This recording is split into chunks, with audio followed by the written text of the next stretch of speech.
Jesus. Estamos aqui nesta manhã tão calma, tão maravilhosa. O Senhor raiou mais esse dia para nós. É mais uma oportunidade de Deus que temos em poder ter mais um dia em nossas vidas. Ajude-nos a viver cada dia de nossas vidas, sabendo aproveitá-lo para o serviço do Senhor. Perdoe os nossos pecados e ajude-nos a ajustar o nosso espírito com a sua palavra a cada dia, ajustar os nossos sentidos com Deus, nossas vidas, que possamos cada dia ser melhores cristãos, melhores pais, melhores filhos, melhores maridos, as irmãs melhores esposas, melhores famílias. Ajuda-nos. É o que mais precisamos em nossas vidas, Pai. É mais de Ti.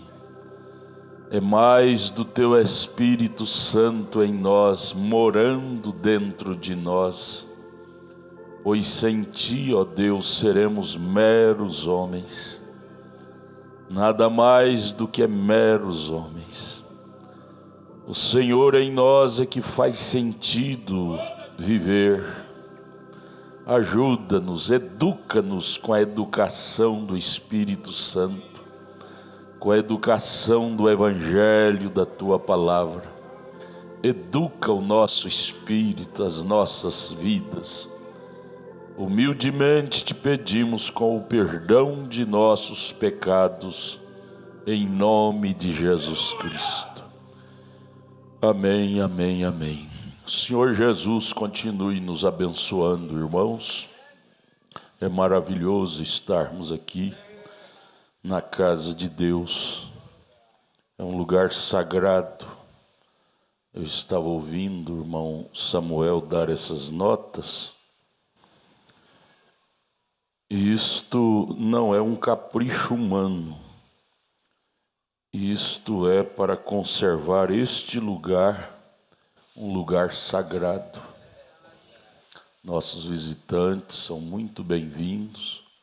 Talvez vocês nunca entraram num lugar como este, onde o povo se reúne para exclusivamente adorar a Deus.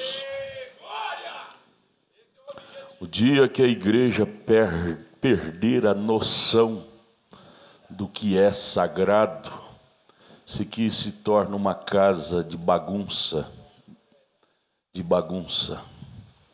Então é necessário sempre dar essas notas, porque nós como humanos somos fadados a esquecer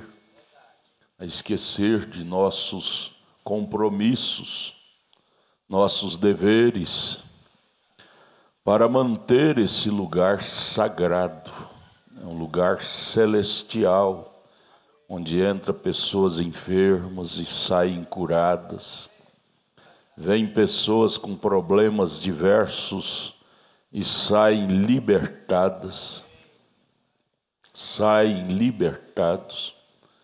Este é um lugar sagrado, é a casa onde se reúne o povo de Deus, onde o sobrenatural desce. O Deus, Ele desce. Cada culto Ele se faz presente nesse lugar.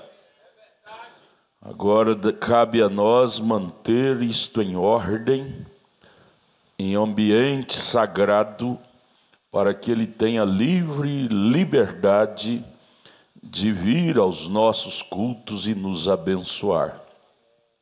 O irmão Brano, profeta de Deus para esta era, nos ensina como manter a igreja um lugar sagrado. 3 coisas: não conversar dentro do santuário, somente assuntos necessários. não deixar crianças estar correndo para lá, para cá. E a ordem na música, música sacra, nada de ritmo de rock and roll. Isso tira a coisa sagrada, tira a coisa sagrada da igreja. Não conversar, nós estamos tendo reclamações do conjunto. No sábado, estão conversando demais na hora do ensaio. Assuntos desnecessários. Vocês devem ser os seus próprios policiais. Conversar no santuário somente o necessário. Hora de culto, fora da hora de culto, santuário é santuário todo o tempo. Arão, lá no Velho Testamento, o sacerdote Arão entrava no santuário amarrado com uma corda. Que se ele tivesse pecado, ele cairia morto lá dentro, no lugar santíssimo. E às vezes nós, seres humanos, com o tempo vamos perdendo a noção disso que é sagrado. Sagrado. Começamos a brincar, na hora dos ensaios, conversar. Nós temos nossas velhinhas com termo carinhoso, né? Sempre elas chegam mais cedo, graças a Deus por essas anciãs. Mas os diáconos têm que estar acompanhando. Elas começam a conversar, fazer companheirismo aqui dentro. Isso deve ser mantido um lugar sagrado, para que a presença do sobrenatural esteja aqui. O irmão Brana diz, quando você quebra a ordem da igreja, aquele culto e o culto que vem será anulado para você. Quando você quebra a ordem da igreja. Eu quero lembrar aos jovens, eu tinha anunciado o dia de Natal, nós termos uma reunião especial com os jovens. Mas alguns vieram pedir se podia liberá-los para estar com as famílias. Tudo bem. Aí, então vamos transferir para 1º de janeiro. Será terça-feira, 1º de janeiro. Nós vamos ter a vigília, não é? Do dia 31 para o dia 1º, segunda para terça, até lá para 1h da manhã. E depois, 2h da tarde, no dia 1º, vamos ter uma reunião aqui com a mocidade. Depois teremos um lanche, uma comida ali, junto com todos os jovens de 12 anos para cima, viu? Então, o trabalho com os jovens não será no dia 25 de dezembro, mas sim dia 1º de janeiro. Dia 25, então, você pode ficar com a sua família, almoçando. É uma tradição, não é? Deve ser respeitada. Nós temos perguntas que vieram aqui, 2 perguntas. A primeira é, bom dia com Jesus, pastor. Pastor, Moisés e Elias morrerão junto com os judeus após a dispensação gentílica? Por favor, tire-me essa dúvida. Moisés e Elias, sim, está escrito em Apocalipse 11. Apocalipse 11 está escrito que eles... Onde está aqui? Apocalipse 11, vamos ler? Apocalipse 11, verso 6. Estes têm poder para fechar o céu, para que não chova nos dias de sua profecia. Quem fez isso no Velho Testamento? Elias, não é? Tem poder sobre as águas para convertê-la em sangue e ferir a terra com toda sorte de pragas, todas quantas vezes quiserem. Quem fez isto? Moisés. Então, as 2 testemunhas, 2 profetas que virão aos 144.000 judeus que estão esperando por eles lá em Israel, Moisés e Elias. Verso 7. E quando acabarem o seu testemunho, a besta quer dizer poder, que é o romanismo, que sobe do abismo, lhes fará guerra e os vencerá e os matará.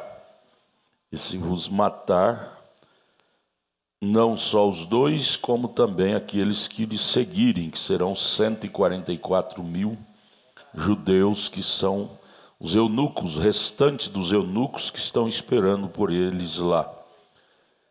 E verso 8: e jazerão seus corpos mortos na praça da grande cidade, que espiritualmente se chama Sodoma e Egito, que é Jerusalém, onde seu Senhor também foi crucificado. Onde ele foi crucificado? Em Jerusalém.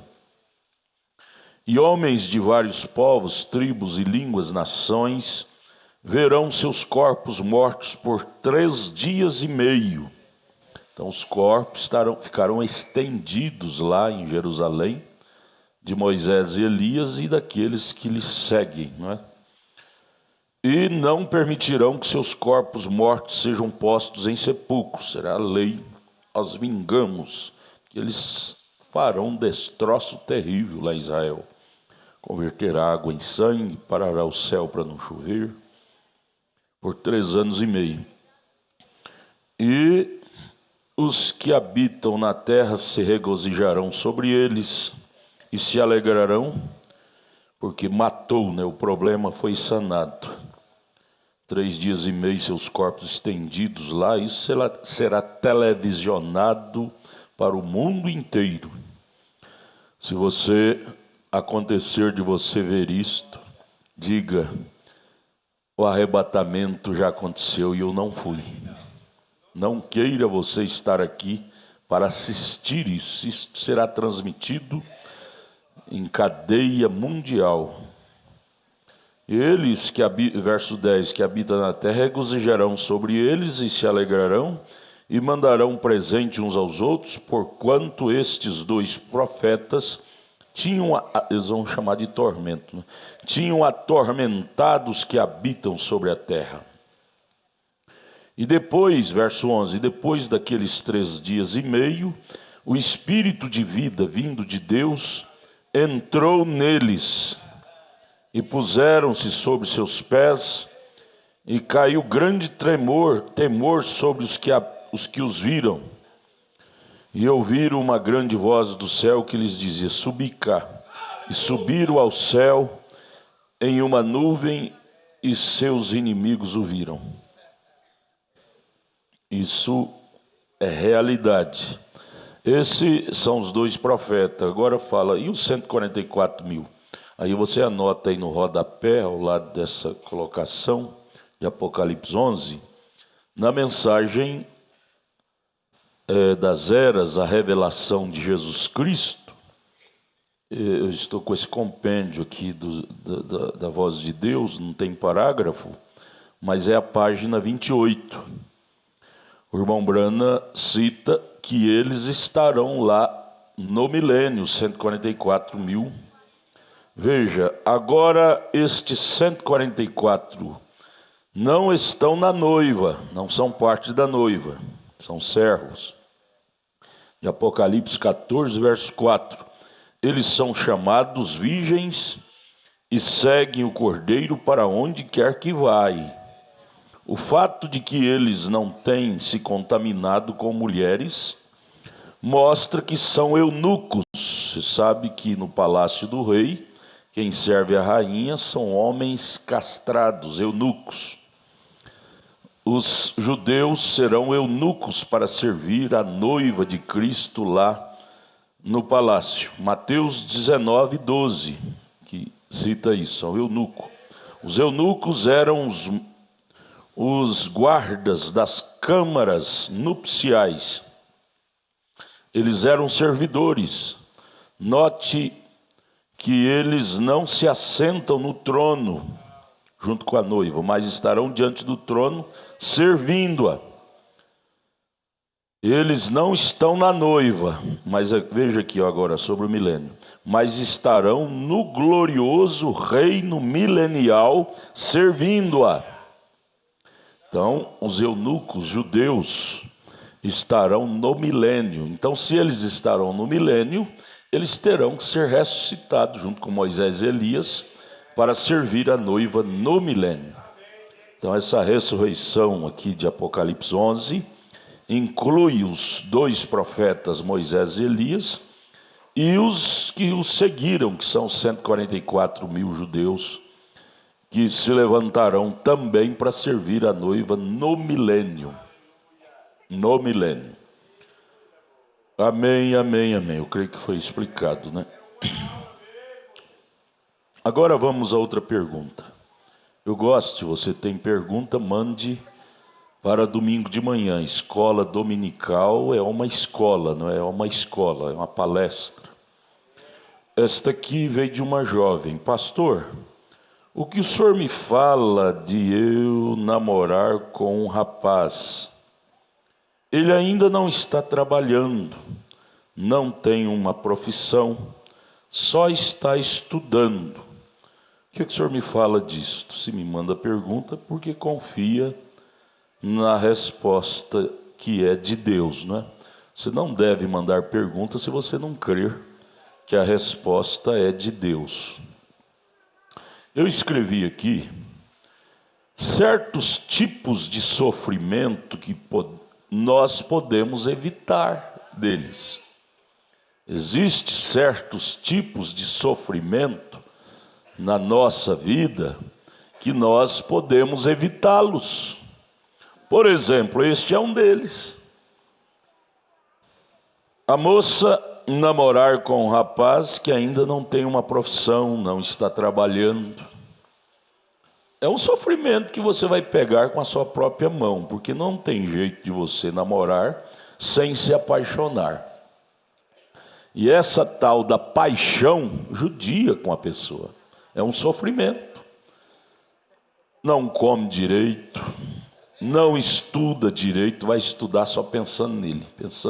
Porque paixão é um sentimento doloso. A palavra paixão é um sentimento doloroso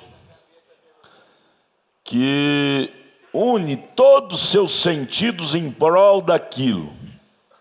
Paixão. E você pode evitar disto. São sofrimentos que nós podemos administrá-lo com sabedoria e evitar de passar por eles. Com a Bíblia, o que Paulo fala? Nem tudo que me é lícito me convém. É lícito uma moça namorar, um rapaz namorar, é lícito, nada contra. Mas me convém? Depende, se convém ou não, depende. Vamos analisar os fatos. Ele está trabalhando, ele tem uma profissão, ele já tem pelo menos um norteio para poder casar? Não tem uma profissão, não trabalha, só estuda. Então ele não tem condição de te oferecer um casamento. E aí você vai namorar com ele só para sofrer paixão? E aí vai 1 ano, 2 anos, 3 anos, 4 anos, 5 anos, 10 anos namorando. O que vai acontecer? A paixão é cega. A paixão é cega. A paixão não quer saber se você tem emprego ou não, se você pode casar ou não, se você tem casa ou não. Paixão é paixão. E aí extrapola. É difícil o namoro hoje que não é extrapolado. Começa a pegar na mão e aí vai indo e a carne vai dando lugar. De repente uma vida promíscua. Tudo isto é falta de administração de nossos sentimentos. Você pode evitar desses sentimentos, de alimentar certos sentimentos que não vai te fazer bem. Para que isto, gente? Para que isto?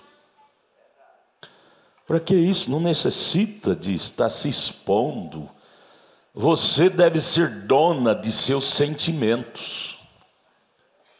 Domine seus sentidos para que eles não te dominem. Nós temos que buscar de Deus esta grandeza, porque se nós buscar, Ele nos dá a grandeza para administrar nossos sentidos. Se você buscar, Ele te dá. Para alimentá-los, liberá-los somente em coisas que vai edificar. Tem coisas que não vai te edificar. O namoro, ele não tem condição de casar, está estudando, não tem uma profissão. Para quê? Só para judiar com seus sentimentos? Vai apaixonar, aí vai emagrecer porque não come mais, não estuda, até repete de ano na escola, porque não passa, porque o pensamento é só ele. E não dá conta nem de se concentrar nas matérias da escola. Você está te destruindo o seu futuro. Não, vamos pôr os pingos nos is. Cristianismo, amados, não é só santidade. Oh, santidade, igual santo de parede. Não, cristianismo, ele trabalha na área espiritual e também trabalha na área sentimental, na área física. Cristianismo abarca todo o nosso ser, corpo, espírito e alma. Não é porque somos crentes que temos que ser giral de pancada, tudo liberar. Não, é irmão, mas ele não está preparado para namorar. Ele está em fase de amadurecimento. Tudo bem, ele é bonitinho, pastor, bonitinho, mas não está na hora, não está preparado. Para que você vai sofrer? Por seu pescoço a forca para sofrer? Tudo bem, se ele é seu, ele vai ser um dia. Se não for seu, nunca vai ser. Esse medo de perder tem levado tantas pessoas ao ponto de ter que tomar remédio controlado por depressão. Paixão. A paixão é cruel se nós alimentar ela em nós. Aí tem que tomar remédio controlado, vai para a clínica de repouso, magrinha. O que foi, minha filha? Está doente? Paixão. Vai lá no psiquiatra, tratar com psiquiatra. Paixão. Gente, nós temos que ter grandeza para administrar nós mesmos. Os sentidos são seus. Você tem que ser dona de seus sentidos. Ah, mas tem pouco rapaz na igreja. Lá no mundo também tem. Leia Isaías capítulo 4. A Bíblia diz que no fim do tempo as mulheres serão mais do que os homens. Terão 7 mulheres para cada homem. Isaías capítulo 4. Não é só na igreja, não. Então você tem que aprender a te amar mais, minhas filhas. Te amar. Eu falo isso com amor. Eu falo isso com amor em meu coração. Te amar e te expor menos. Colocar os pingos nos is. Pode, ele tem condição de casar? Não tem. Então chega para ele e diz: irmão, tudo bem, nós podemos até nos casar um dia, mas primeiro vamos deixar as coisas acontecerem. Você deve estar ocupado com seus estudos. Se nós for namorar, vai atrapalhar seus estudos. A paixão vai entrar. Você não vai ter sucesso em sua profissão, seus estudos. Isso não é bom. Nós somos cristãos. E a Bíblia, o batismo com o Espírito Santo, não foi enviado para a igreja simplesmente para aquela santidade. Não. Foi enviado para a igreja para dar a ela santidade e também prudência. Prudência, sabedoria, autocrítica. Não existe uma pessoa que tem mais prudência do que um homem ou uma mulher cheio do Espírito Santo. Ele é lúcido em seus passos, em suas decisões, em seus afazeres. Ele é cônscio de suas responsabilidades. Cristão, cheio do Espírito Santo. Ele é simples como a pomba, mas é prudente como a serpente. Ele tem lucidez. É bom ser crente, gente. Ser crente, você se torna uma pessoa lúcida, uma pessoa bem-sucedida. Pessoa bem-sucedida é uma pessoa cheia de Deus. Cheia de Deus. Então, o que o senhor me fala de eu namorar com o rapaz? Ele ainda não está trabalhando e não tem uma profissão, só está estudando. Trate ele bem, seja amiga dele, amigo dela, Mas digo, ó, não vamos sofrer não, vamos esperar a coisa acontecer, você ter seu emprego, seu trabalho, sua profissão. Aí nós conversa sobre o assunto. Talvez você é meu predestinado, você é minha predestinada, mas vamos dar tempo ao tempo, vamos precipitar não. Nós estamos vendo essas meninas aí na fase da puberdade. É a fase mais perigosa do ser humano. De 12 até, por que não dizer, de 10 até 20 anos. É uma fase terrível, em que as glândulas estão na flor da pele. E se ela não tiver muito de Deus, ela dá passo errado. Depois vai chorar demais. Por que eu tomei decisão precipitada, casei de qualquer jeito? Tanto ela como ele, não é? Isso, o pastor ensina isto para vos poupar de sofrimento. Poupar. Isso não é só para as moças, é para os rapazes também. Rapaz prudente, ele sabe administrar a si mesmo. Administrar suas situações, fases da vida. Isso já é tempo, isso ainda não é tempo. É tempo de eu me envolver com isso. Isto ainda não é tempo de eu me envolver com isso. Eu não tenho respaldo financeiro para mim pensar em me envolver com isto. E fazendo assim, vocês vão ser mais felizes. Vão sofrer menos vergonha, menos dissabores, não é? É doído ver pessoas dando passos errados na vida e depois não ter mais retorno. Um casamento errado não tem retorno. Casou, depois vira, o nome muda. É mulher divorciada, marido divorciado, mulher largada do marido, marido largado da mulher. O nome muda, não é mais o João, a Maria, não. Aí tem apelido. É o João divorciado, é a Maria divorciada. Cria apelido. É um apelido que é ruim, não é? É ruim para o ser humano ter. Tudo isso falta de critério. Tendo critério, vocês poderão estar livres desses apelidos ruins. Deixa a coisa acontecer, Deus vai dar para você aquele que você merece. Se a Bíblia diz em Gênesis 2,18 que não é bom que o homem esteja só, dar-lhe-ei um adjutor e vice-versa, é porque ele tem adjutora para você, tem o adjutor para você, moça. Ele tem. Só esperar, só ter paciência. Deus não deu uma adjutora para o irmão Edilson? Fake só. E Deus deu uma irmã linda, a mais bonita para ele, não é? Feio não tem gente feia. Cristão, por exemplo, você convive e fica bonito com o tempo, você vê que feio é o diabo, né, irmão Edilson? Feio é o diabo. Mas Deus tem, não precipite não perca a paciência não faça antes da hora não você vai sofrer. Deus não ama ver nenhum dos seus filhos sofrendo sentimentos de paixão. Você tem que estar apaixonado por Deus, pela palavra, pelo batismo do Espírito Santo, pelo céu, pela vida eterna. Esta sim é uma paixão que compensa trabalhar ela dentro de nós. Paixão por aquilo que é honesto, por aquilo que é puro, por aquilo que é verdadeiro. Paixão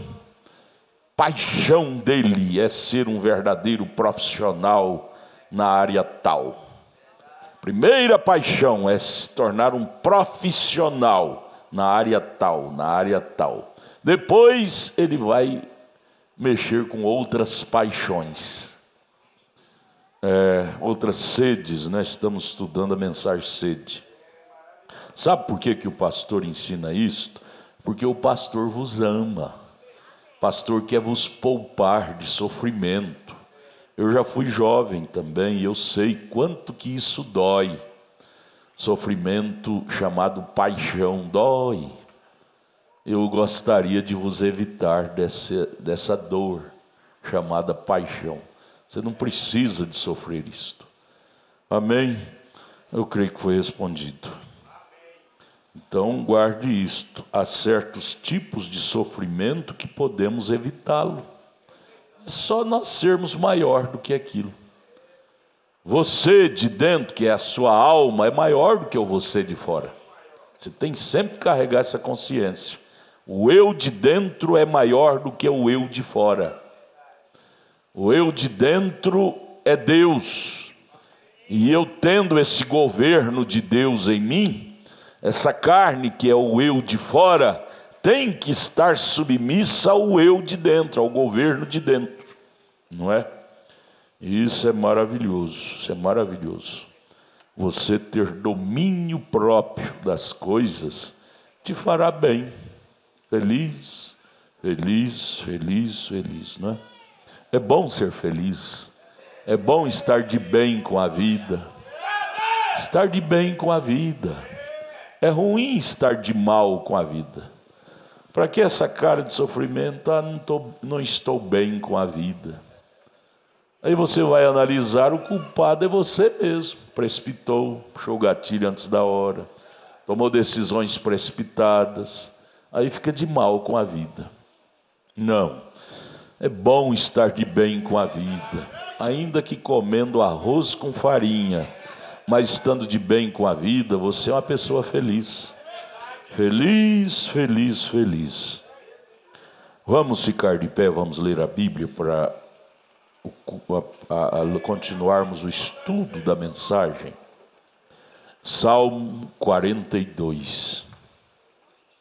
Salmo 42.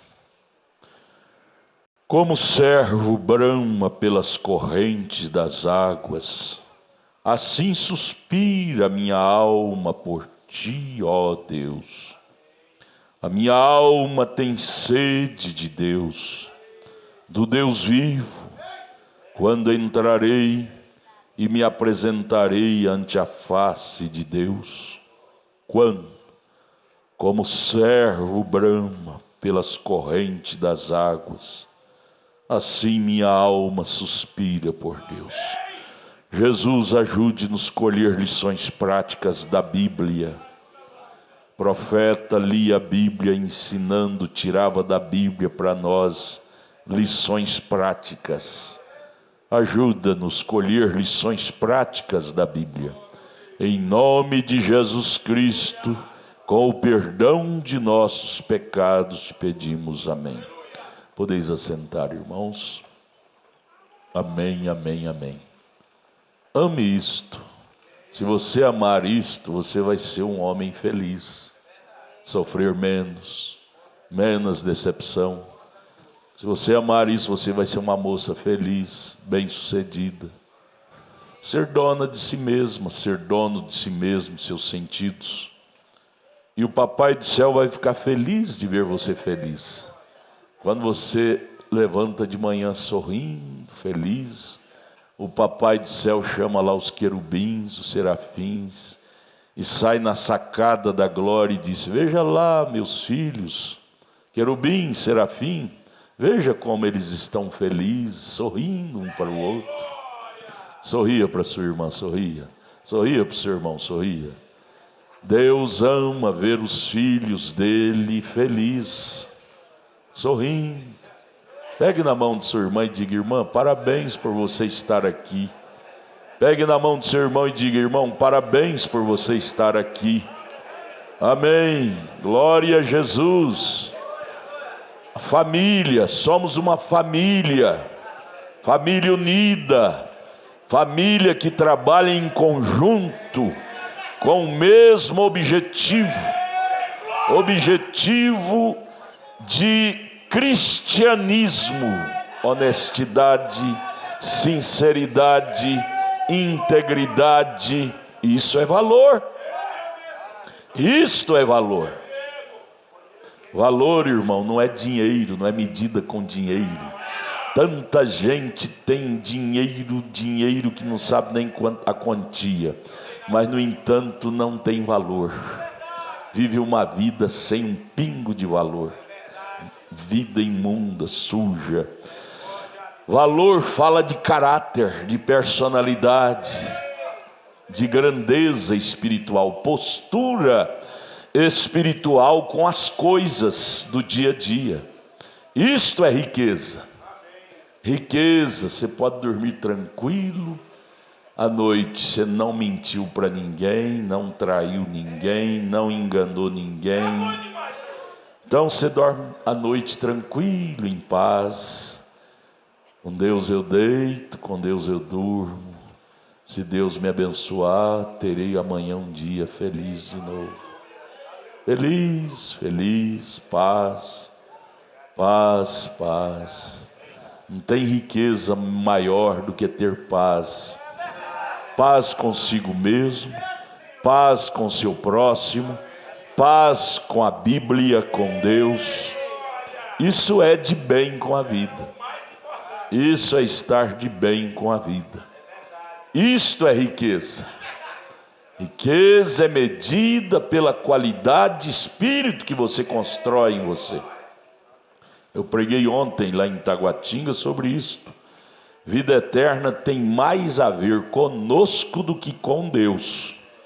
O que cabia a Deus em relação à nossa vida eterna, Ele já nos deu. Deu a Bíblia, nos deu um profeta com a mensagem pura, nos deu os ensinamentos. Deus já nos deu o que cabia a Ele fazer em relação ao nosso destino eterno, a vida eterna. Agora, cabe 100% a nós administrar o que Ele nos deu. Não é aquela coisa, estou esperando em Deus. Deus já nos deu o que cabia a Ele dar. Para mim ser um crente vitorioso, estou esperando em Deus. Para mim ser uma moça vitoriosa, estou esperando em Deus. Ser um marido vitorioso, estou esperando em Deus. Não, isso é uma conversa fraca. Tudo na vida, em relação ao nosso bem, Deus já nos deu. Ele não nos deve nada, absolutamente nada.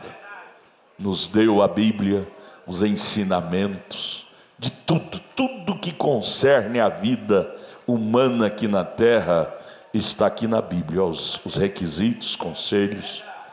Deus não vai descer novamente para refalar a Bíblia, Ele já falou.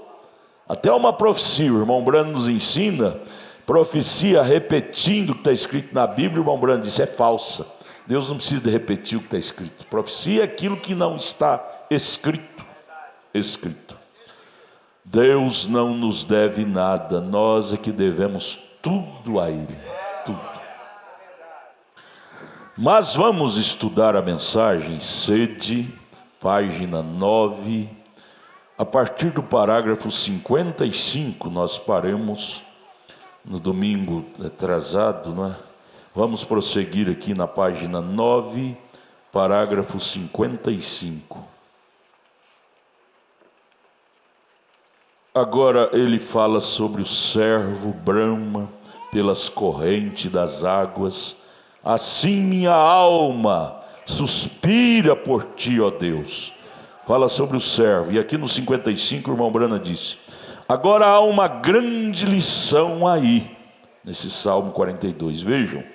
E Davi dizendo aqui, como servo brama pela corrente de água, a minha alma brama por ti, ó Deus. Agora, aquele servo é um veado, né? Você sabe. Aquele servo sabe que a menos que encontre água, ele perecerá. Quando ele está mordido por um cão selvagem ali na mata, ou atirado por um atirador, um caçador, ele corre, porque quando ele bebe água, a tendência é estancar aquele sangramento. Então ele corre para uma direção onde tem um rio, ele tem o faro cheio, ele percebe aonde tem água, o lado, a direção. E ele simplesmente não pode viver sem as águas. o profeta disse: eu já os rastreei muitas vezes depois de serem feridos. Quando chega a uma corrente de água, ele a atravessa e bebe um gole, sobe para o outro lado da colina, volta a descer, atravessa, bebe um gole de água e sobe de novo. Você nunca o alcançará enquanto ele seguir aquela corrente de água. Você nunca consegue pegá-lo. Quando ele bebe a água, suas forças se revigoram.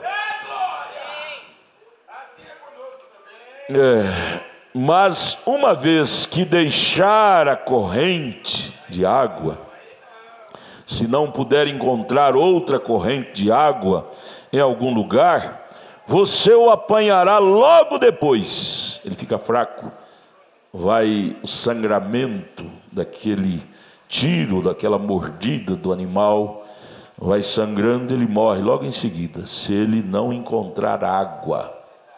E agora o servo sabe disto, assim ele ficará perto da água. Quando ele encontra água, ele fica sempre por ali, corre para lá, corre para cá, pula no rio de lá, pula de cá, mas ele procura ficar sempre perto do rio, do córrego, onde possa chegar a ela rapidamente. Agora você poderia imaginar um servo com o nariz empinado, que foi pego em algum lugar onde não há água?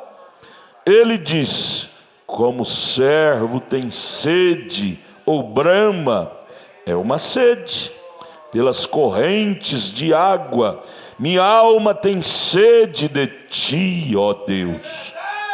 A não ser que eu possa encontrar-te, Senhor, eu perecerei. Davi falando da nossa alma. Eu não posso prosseguir a menos que te encontre. Esse é o veado lá no mato, atirado ou mordido por alguma fera. Ele só consegue sobreviver se ele estiver perto da água para tomá-la, e aquilo vai estancando o sangramento. E este animal sou eu, ser humano, seres humanos. A Bíblia fala do natural, apontando para nós, seres humanos. O diabo, que é o maior predador é Satanás. E ele nos atira com tantos balaços: concupiscência da carne, concupiscência dos olhos, soberba da vida. 24 horas por dia ele está nos mirando para nos acertar. E às vezes ele acerta. Você vê aí, às vezes tem irmão firme, nunca caiu, mas de repente você fica sabendo: o irmão teve um deslize na fé e aconteceu aquilo com ele. A irmã teve um deslize na fé, aconteceu aquilo com ela. O que foi? Esse predador chamado Satanás o mirou, o alvejou e o conseguiu. O que ele deve fazer é correr para a fonte das águas. Água é a palavra de Deus, água da vida. Davi é esse servo atirado pelo balaço chamado concupiscência da carne. Davi foi alvejado pela concupiscência da carne, e aqui ele estava estirado, sangrando e dizendo: ó, como o servo brama pelas correntes das águas, assim suspira minha alma por ti, ó Deus. Oh, irmãos, e me diga, quem pode levantar o dedo e dizer que, não vamos falar nem de 10 dias, cada dia o diabo não te atira um balaço?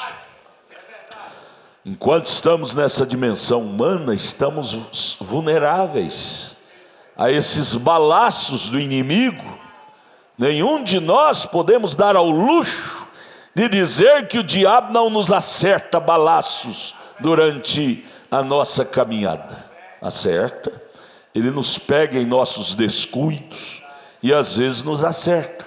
E aí vem então a urgência, a emergência daquilo que Jesus nos receitou: orai sem cessar, orai e vigiai. Para que isso? Para curar essas mordidas desse predador chamado Satanás, para nos curar desses balaços que esse predador chamado Satanás nos atirou. É com a oração é que cicatriza esses balaços. Lágrimas ao pé da cruz, humildade de espírito. Ele acertou no seu casamento, está se desvaindo, já está a ponto de ir aos tribunais do divórcio.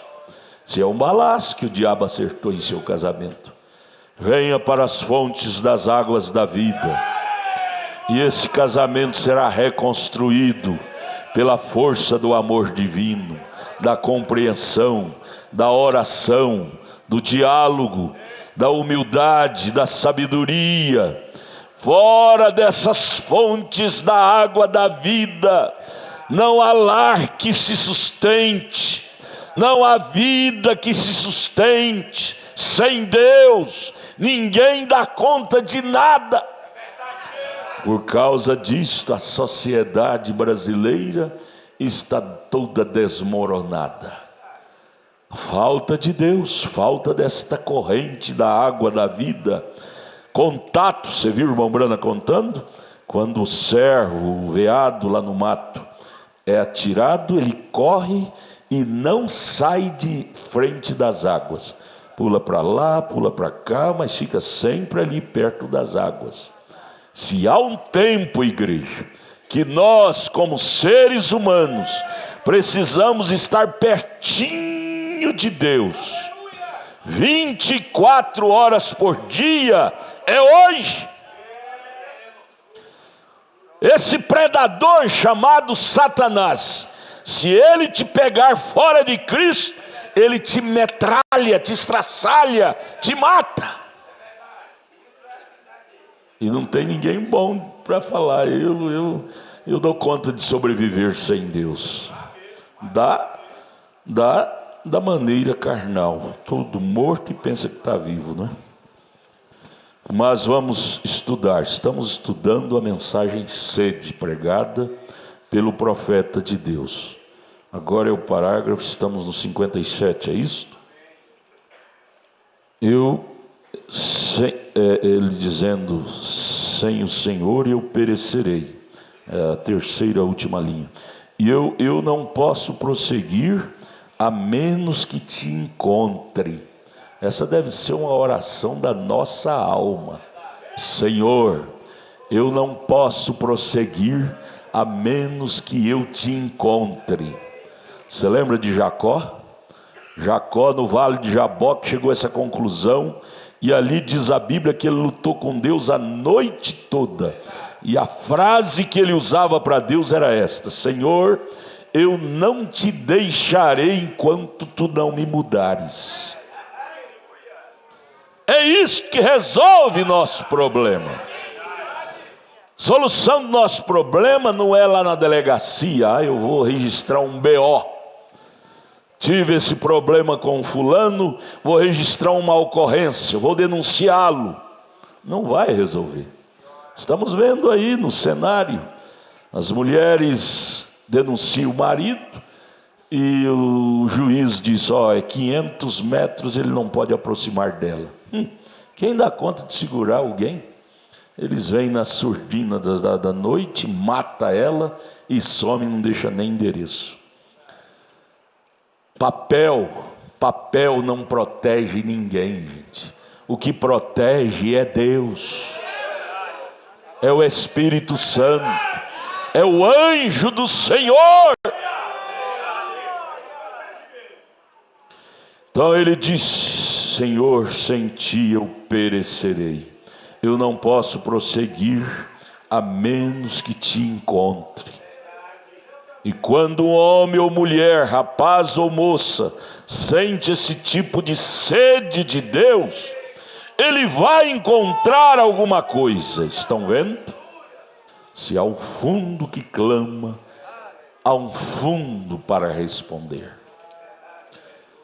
58, parágrafo 58. Mas quando buscamos isto apenas parcialmente, dizendo, bem, vou me ajoelhar e ver o que o Senhor fará. Veja, você ainda não está sedento de verdade, arriscando a sorte. Eu vou à igreja, vou me ajoelhar lá no altar, vou ver o que vai acontecer comigo. Você não está encarando com sede da coisa. Tem de ser uma sede entre a morte e a vida, e então algo acontece. Quando você chegar ao ponto de estar entre a vida e a morte, como estava Jacó lá no Vale de Jaboque, atrás dele vinha o sogro dele para matá-lo, Labão. Na frente vinha o irmão dele irado, que era Esaú, ia matá-lo. Ali ele estava entre a vida e a morte. Aí então a oração dele foi sincera. Oh, meus irmãos, quanto que necessitamos de uma oração mais sincera. Ana lá no templo, ela só balbuciava com seus lábios, mas daquele coração saiu uma oração sincera. Deus, dá-me um filho. Tira de mim essa coisa que não deixa eu conceber. Dá-me um filho. Oração que move a Deus é a oração da alma. Não é aquela reza decorada. Todo dia a mesma coisa. Senhor, abençoa meu pai, minha mãe, meu filho, minha mulher, meu marido. Em nome de Jesus, amém. Não passa nem do teto. Deixa o bandido pegar seu filho, as drogas, que você vai ver que sua oração vai ser mais sincera. As lágrimas da alma vai descer nas caladas da noite. Não adianta o pastor estar aqui brigando. Irmão, tem que levantar de madrugada para orar. Irmão, tem que jejuar. Isso é tudo manivela, isso não funciona. Céu não é por manivela. Mas deixa Deus soltar o diabo lá no seu filho, e ele cair no mundo das drogas, para ver se você não vai levantar de madrugada. Você não vai ter jejum solene, oração solene, dizer Deus nas caladas da noite. Quando sua esposa acorda, escuta seus gemidos lá no outro quarto, gemendo, rolando no chão, no quarto. Deus, salva meu filho. Deus, salva minha filha. Infelizmente, diz o profeta, Deus tem que permitir a emergência chegar a nós, para que nós tenhamos uma oração mais sincera. O irmão Brana disse, não precisaria disto. Para que tem que vir a emergência para as nossas orações ser mais sinceras? Será que não podemos aprender com as desgraças dos outros? Você ver o filho do outro no mundo das drogas já não seria o suficiente para você entrar em desespero e encomendar seus filhos, seu lar, seu marido, sua mulher? Precisa de atingir sua casa para você orar com mais seriedade? Não precisaria disso. Mas nós, seres humanos, somos tão assim que às vezes Deus tem que permitir aquele mal chegar na nossa casa. É fácil ouvir no noticiário, o filho do menino lá da quadra tal, número tal, do bairro tal, caiu no mundo das drogas, veio o outro bandido, matou ele. Você ouve isso todo dia, se você ligar os noticiários. Mas quando a coisa chega na sua casa, aí muda de cor. Aí muda de cor. Aí as orações se tornam mais sinceras. Mas o profeta desta era diz: para que tem que chegar a emergência em nós para as nossas orações ser sinceras? Não seria o bastante ver na casa dos outros e nós mudar a nossa oração decorativa para uma oração mais sincera? Deus, é bom ter meus filhos em casa, livre do mundo das drogas. Porém, Deus, eu não estou livre disto. Por isso eu estou aqui dizendo: proteja-os. Você lembra de Jó? Abra sua Bíblia em Jó capítulo 1. Jó capítulo 1. Jó, diz a Bíblia, que era um homem temente a Deus, sincero e prudente. Veja, verso 5. Jó era um homem temente, versos 4 e 5, Jó capítulo 1. Veja a prudência que Jó tinha para proteger seu lar, sua família. Pai, Deus não te fez simplesmente um genitor para produzir filho. Deus nos fez para protegê-los do mal. Veja o papel do papai chamado Jó. Jó capítulo 1, verso 4. Jó falando dos filhos de Jó: e os seus filhos, e faziam banquetes, entre eles, em casa de cada um, no seu dia, e enviava e convidava as suas 3 irmãs aos seus banquetes. Hoje você vai almoçar na minha casa, amanhã vai ser na sua casa. Comerem, beberem com eles. Aí vem o verso 5. E Jó, aquele patriarca Jó, observando aquilo, alegrando, vendo seus filhos tendo companheirismo. É lindo, um pai acha lindo ver os filhos tendo fraternidade. Você quer machucar seu papai, sua mamãe? Começa a ter desfraternidade de seu irmão, de sua irmã. Isso machuca o pai, machuca a mãe. Mas o pai fica feliz, ele chama a mãe e diz: olha lá, nossos filhos estão almoçando junto na casa do fulano, na casa do ciclano. Que lindo!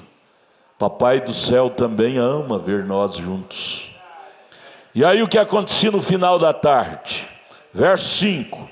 Sucedeu, pois, que tendo decorrido turno de dias de seus banquetes, enviava Jó e os santificava, e se levantava de madrugada e oferecia holocaustos segundo o número de todos eles. Oferecia oração, sacrifício, holocausto, até jejum, segundo o número de cada um de seus filhos. Porque ele dizia no seu coração: porventura pecaram meus filhos e blasfemaram de Deus em seu coração. Naquele banquete, naquela festinha, às vezes falou uma palavra que feriu a Deus. Assim fazia Jó continuamente. Não era só um dia, não. Jó não intercedia pelos seus filhos só um dia, não. Era continuamente. Jó fazia orações pelos seus filhos, pela sua família, para os proteger. Esta é a maneira correta antes que venha a emergência. Vocês podem ver que a família de Jó era uma família protegida. Quando veio aquelas pragas, foi por causa da permissão de Deus, para mostrar para Satanás que a família de Jó era uma família segura. Mas se não viesse aquelas pragas, a família de Jó ia crescer naquela rotina até morrer protegida. Havia um ancião, um patriarca, para os interceder por eles. De madrugada, veja, de madrugada, Jó levantava e orava por cada um deles. Oferecia sacrifício, oração. Eles não eram viciados, drogueiros, prostitutos, não. Eram meninos puros, Mas, no entanto, Jó preocupava com a paz, a vitória. Não precisava de vir a emergência. Ele fazia aquilo, era coisa normal de Jó, orar pela família dele. Ô irmão, já pensou se todos os pais no Brasil, vamos falar de Brasil, fizesse isto, protegesse seus filhos em oração? Nós não precisaríamos de policiais na rua, não teria bandido, não precisaríamos de muitas coisas, penitenciárias, cadeias. Haveria famílias protegidas pela oração de pais e de mães conscientes. A oração é a força da família, é a força da igreja, é a força da pessoa. Crente que ora é um crente que vence. Mas vamos voltar para o estudo da mensagem. Isso não pode ser uma coisa assim, como o irmão Brana menciona aqui, uma coisa leviana. Eu vou orar para ver o que Deus vai fazer nesse assunto. Não, tem que ser uma coisa decisiva. Deus, o Senhor diz em Marcos 16, que se orar sobre o assunto, aquilo será solucionado. E eu creio, então eu oro crendo, e aquilo vai acontecer vírgula por vírgula. Deus sustenta a sua palavra. Se há uma coisa que Deus não dá conta, é de negar a sua palavra. Agora cabe a nós confiar nele, nos trabalhar. Isso cabe a nós, nos trabalhar para confiar nessas palavras que Deus deixou. Isto sim é cristianismo. Vamos agora, o próximo parágrafo é o 59. O servo, também aqui verificamos que ele também tem outro sentido, o do olfato. O servo tem olfato para cheirar o predador. Você já viu o veado, quando está no mato, ele dá uma bocada no capim e uma percebida no ar. O veado, ele tem essa maneira. Ele tem esse senso do olfato para a autoproteção. Ele é prudente.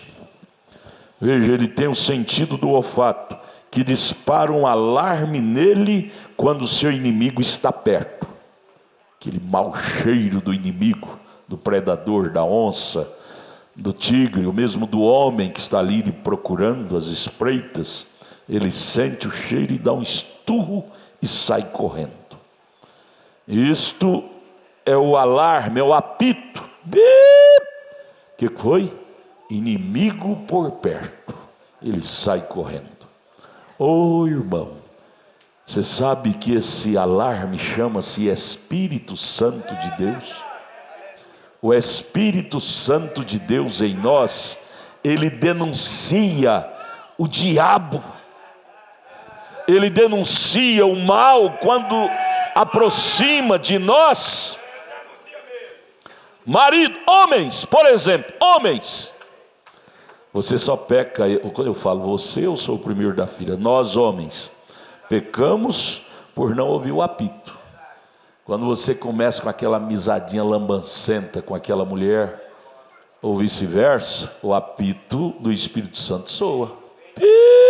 Para com isso, está correndo perigo. Mas você desrespeita e segue em frente, cai. Eu caiu, porque você não ouviu o apito. Você não ouviu, não valorizou o apito.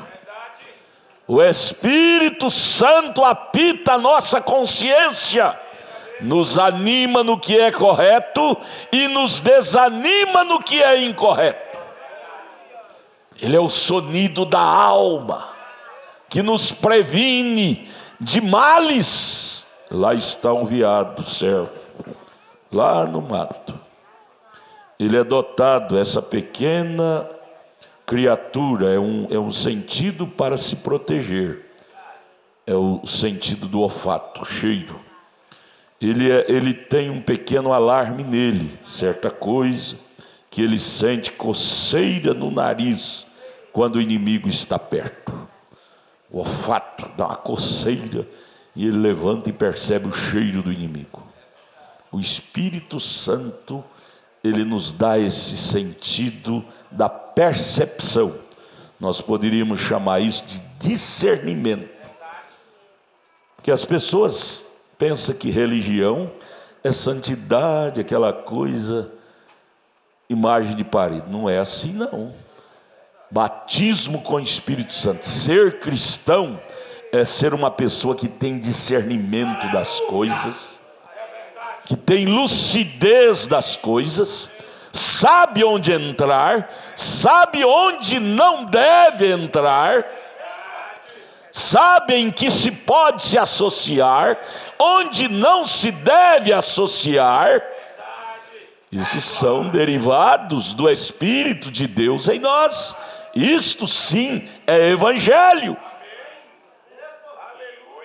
Sou evangélico, no entanto, é um relaxado da vida. Não, evangelho é sinônimo de perspicaz, prudência, discernimento. Você discerne a coisa. Você chega e vê o ambiente, você diz: ó, por essa porta eu entrei, por essa porta eu estou saindo. Não sinto um ambiente bom. Companhias, ambiente nas companhias, companhias erradas, estraga os bons costumes. Por que que um rapaz anda com o outro tem que estragar a vida dele? Uma moça cristã anda com a moça mundana, logo os comportamentos mundanos estão naquela moça. O poder da mundana é maior do que o poder de Cristo que está em você? Influência. Falta de ter aquele sentido do olfato espiritual. Dizer: não, eu não devo estar nessa companhia, não. Ela vai me corromper. Água mole bate em pedra dura, bate até que fura. Você tem que ter autocrítica, irmã, moça, menina. Eu estava vendo agora o cultinho dos adolescentes lá em cima, e muitas meninas adolescentes aqui fora no pátio. Eu chamei o Tiago e disse: peça por irmão Magno incentivá-las a estar lá. Mas o que é que está fazendo com que elas não vá no cultinho dos adolescentes? Companhias, namorisco, paixão, alguma coisa assim. E isto traz prejuízo para a sua alma. Você perde aquela palestra que o palestrante prepara, ora para trazer, aquilo vai te fazer falta no amanhã. Você fica vulnerável. Deixa o veado ficar fora das águas, ele fica fraco, vulnerável à morte.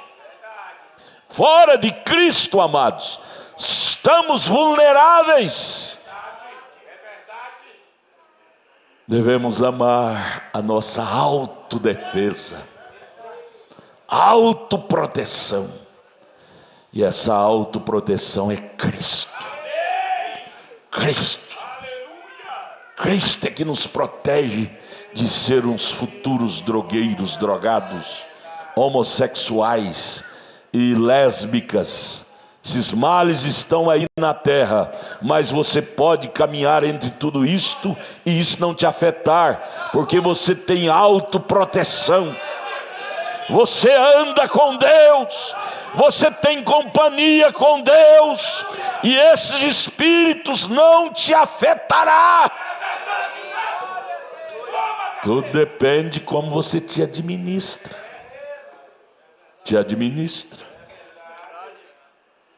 Então ele é dotado, esta pequena criatura é um sentido para o proteger. E ele é um pequeno alarme nele. O alarme que o veado tem, o olfato, cheirar. Certa coisa que ele sente cócega no nariz quando o inimigo está perto. Pode sentir o cheiro do inimigo. Você já chegou a essa conclusão? Sentiu o cheiro do perigo? Lá no trabalho, irmão Cacheiro, tem cheiro do inimigo. Eu já trabalhei muitos anos no Banco Itaú, lá em São Paulo. Era um jovem,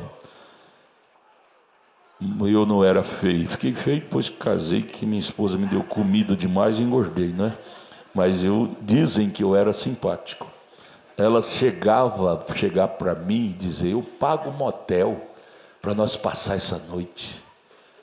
Aquela força maior vinha no meu coração e eu dizia para elas: não, eu não sou disto, eu não preciso disto, eu vou me casar um dia e terei minha esposa.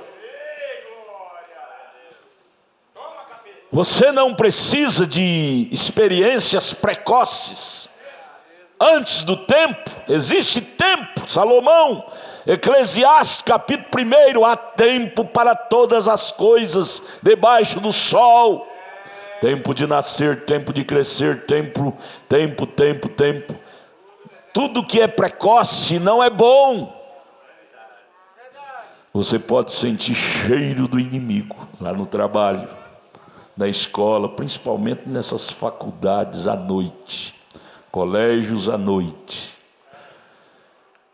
Cheiro de males. O que dá de homem casado, com namoriço, com mulher casada nessas faculdades à noite, nesses colégios de noite, não é brincadeira. Há uma promiscuidade horrível. Mas por que cai? Por que se cai?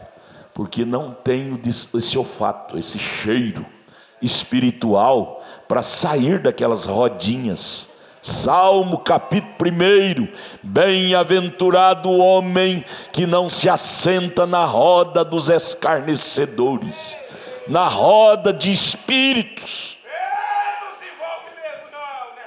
Menina, porventura não pode ter mais moças virgens nesse século 21 mais? Todas têm de se perder. Não pode ainda um rapaz chegar no altar, casar virgem. Eu me casei com 24 anos, virgem. A mulher única que eu conheci foi minha esposa. Para que isto? Você pode, se você chegar-se mais a Deus, você terá autocontrole, autodomínio. O Espírito Santo foi nos enviado para nos dar disciplina. Disciplina no corpo, disciplina no espírito, disciplina na alma. Evangelho é isto. O resto é conversa fiada. Veja, ele pode sentir o cheiro do inimigo, e ele sabe que você está lá, e ele foge. Às vezes a meia milha de distância ele pode sentir seu cheiro e fugir. O servo veado lá no mato, meia milha. Uma milha é 1 quilômetro e mais de meio, não é? Meia milha é mais, quase 1 quilômetro. E o servo pode perceber o predador vindo, e daqui ele já sai para outro canto e foge, e não será apedrejado. Você pode sentir o cheiro, aquelas rodinhas dos amigos lá na escola, das amigas. Você pode sentir cheiro de pecado, cheiro de prostituição. Fuja, seja um servo de Deus, uma serva de Deus. Ou do lobo, ou agora é a página 10, ou qualquer perigo, ele é capaz de sentir, porque foi feito desta forma.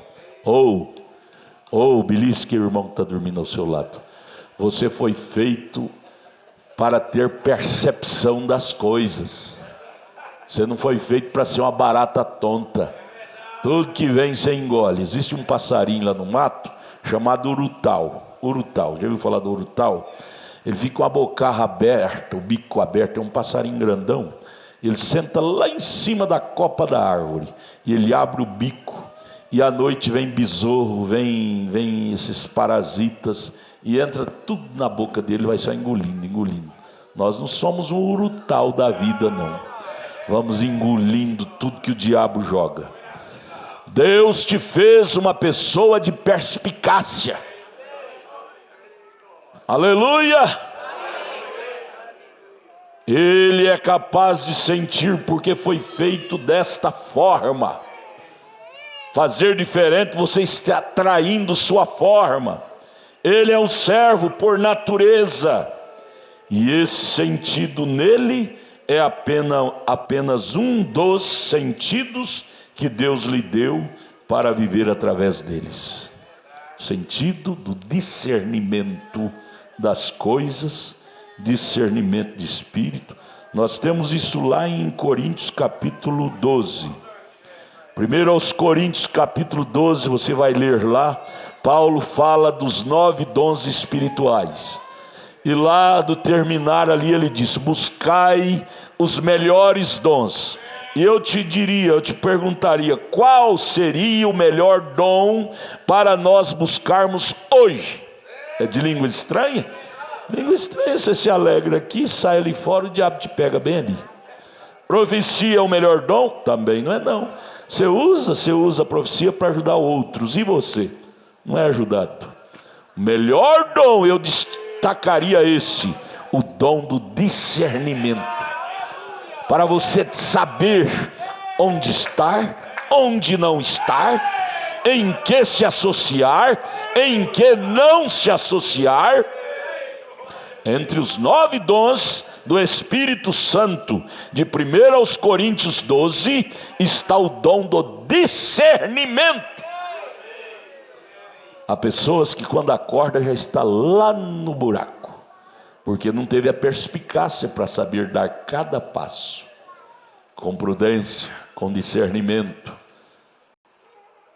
Dom do discernimento. Nós vamos buscar esse dom para nós hoje. Sabe por quê, irmãos? Nenhum de nós temos direito de chegar lá no inferno e dizer: Deus, o Senhor é culpado de eu ter chegado no inferno. Nós não temos direito, não. Deus não tem culpa de nossos desarranjos. Ele nos deu sua palavra, Ele nos deu o seu Espírito Santo. O problema é que nós não buscamos de coração e levamos a coisa assim muito superficial. E aí o diabo, que é sorrateiro, você não tem prudência, mas o diabo tem. Você não tem perspicácia, mas o diabo tem. Você pensa, mulher, que aquele amigo, suposto amigo entre aspas, que está indo tomar cafezinho com você na sua casa, ele não está com malícia? Ele tem perspicácia, ele tem maldade naquilo. Não é amigo, não. É amigo do meu marido. Não, se fosse amigo do seu marido, ele estava lá com o seu marido, não estava aqui junto com você. E aí nós caímos e tornamos vítima. Eu sou vítima. Não, você é vítima da falta de prudência, falta de perspicácia, de discernimento, de sabedoria. Deus, isso está escrito em 1 Coríntios 12, os 9 dons, e Paulo diz: buscai o melhor dom.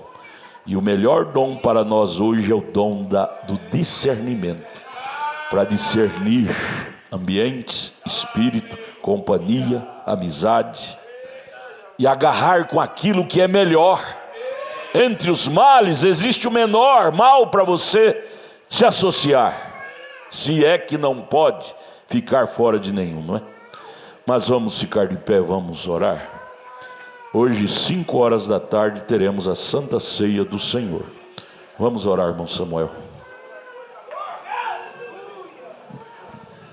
Senhor, nosso Deus e eterno Pai, nós te agradecemos, ó Deus, por essas chuvas, chuva de ensinamento, Pai, aonde nós podemos ouvir Tua palavra, aonde nós podemos saciar esta sede, Pai.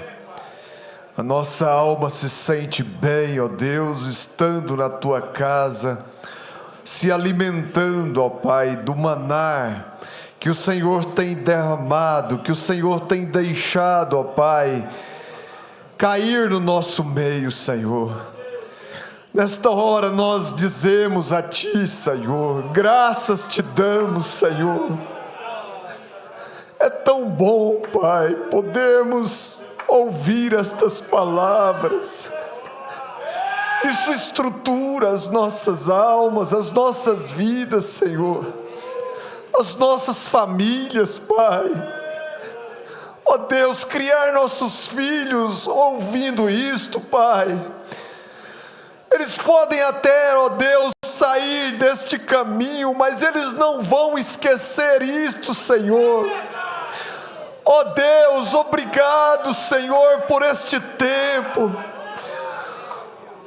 O nosso irmão Brana diz, ó Pai, que isto um dia será uma mera recordação, que possamos valorizar, Pai, que possamos deixar isto entrar dentro de nossas almas, não só em nossas mentes, ó Pai, mas dentro de nossas almas.